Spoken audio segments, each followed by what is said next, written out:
Okay, let's go. Okay, so the purpose of this series I'm calling Cycling Psychology.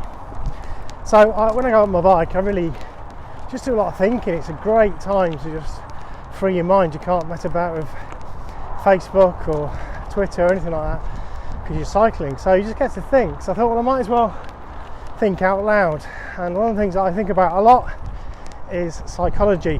So I've got a degree in psychology and I'm currently doing a master's in organisational psychology. So I'm not a PhD or anything, but I have studied psychology in academia, and I'm currently working on a research paper. So so that's the concept behind the series. So every now and again I'm also going to just point out where I am and talk a little bit about the scenery and things I spot. So I'll do that quickly. So I live in Peterborough, and this is an area near where I live called the Brick Pit, what's near the Brick Pit. It's literally 5 minutes away from my house, so it's a great place to be, and this is a nice little cycle route that's kept up by the Peterborough City Council. Right, okay, so what I'm going to talk about today relating to psychology is just really, I suppose, making the point that people's understanding of psychology is pretty badly skewed, really. It's such a wide ranging discipline, it's almost ridiculous to call it one thing, to be honest. But if I was to say psychology to most people, they tend to think Freud, maybe Jung, but basically it's this kind of psychotherapy on a couch with a bearded Austrian, you know, and it's that side of psychology is these days is very, very small. I mean, it's just not practiced very much at all. So I wanted to just give a kind of overview of all the different sorts of psychology there are, and put to bed some of the misunderstandings that I think people generally get about psychology, mainly due to depictions on TV or the media, films and stuff. Okay, so I'm going to try and list as many as I can, these different disciplines of psychology or perspectives, if you like. So the one I've just mentioned, which is kind of Freud's school, is rooted in psychotherapy. So it's the therapeutic type of psychology, and in many ways he was the father of psychology, if you like. Although we're all psychologists up to a point, we're all fascinated by the way we think and so on. But he was one of the first to try and have an analytical way of approaching it. So in that respect, he's important. But his psychology is rooted in some pretty strange ideas, and I will do a proper full episode all about Freud. But really, that's relegated to the therapeutic side, and even in that domain, certainly in the UK, we tend to use things like cognitive behavioural therapy or something like that, which is much more sort of grounded in reality, really. So anyway, that's therapeutic stuff, psychotherapy, psychology, counselling and so on. The other big area is sort of scientific psychology, I guess, or experimental psychology, and that's the one that you might have a theory about the way that people generally act, and then you need to test that theory, and so you test it by having a hypothesis. The hypothesis is just a kind of focus part of that theory, really. It says that, in these conditions this person will respond in this way, let's say, and then you test it through an experiment.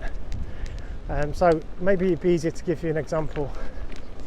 So one of the oldest kind of experimental psychology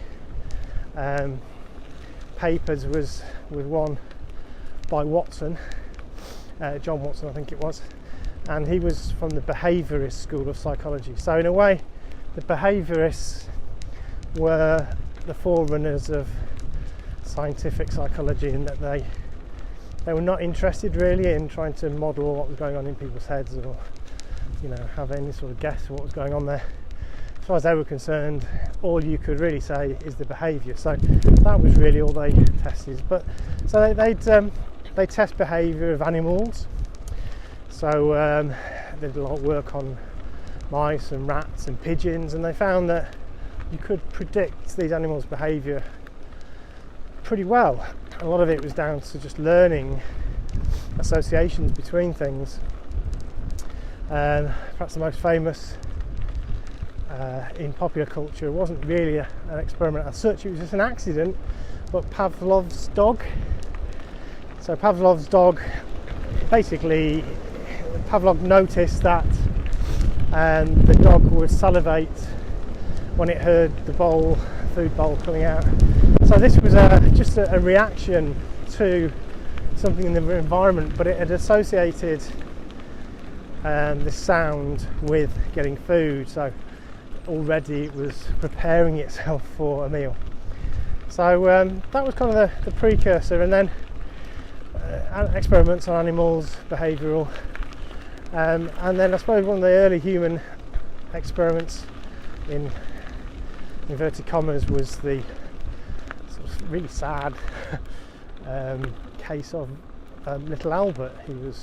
His name wasn't Albert, but he was known as little Albert in the experiment. And basically what Watson found was that, first of all, he let the little toddler play with various things, toys and things, and in particular there was a little pet rat which he really loved. But then what they did was, every time he got the rat introduced, Watson would clonk on a big metal pipe with a hammer. So that was a loud noise that frightened little Albert, and he cried. So he kept doing that, and every time he brought the rat out, he banged the pipe and the little boy cried, and you get the idea. So from then on, or from after, at some point they found that just seeing the rat would make him start to cry. So he'd associated the rat with the scary noise, and so that was kind of an early experiment. So you can see a hypothesis might be, or the theory might be, that we learn through association, and the hypothesis was that you could create an association between a loud noise and something else, in this case a rat, and that would create this connection, and he would have then some learned behaviour. So that was an experiment.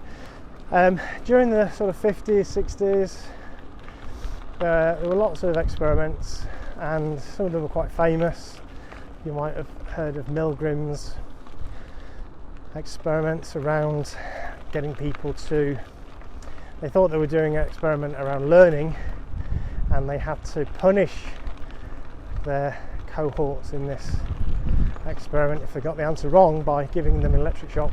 Now this wasn't actually happening, but they believed it was, and because they were told to do it by an authority figure, they carried on giving these electric shocks, or so they thought. And so that was another interesting experiment. So what you might have noticed about a lot of these experiments is that they're terribly unethical, so you wouldn't get away with them now, rightly so. So we do still do experiments in psychology, but not of that sort, because they're pretty unethical.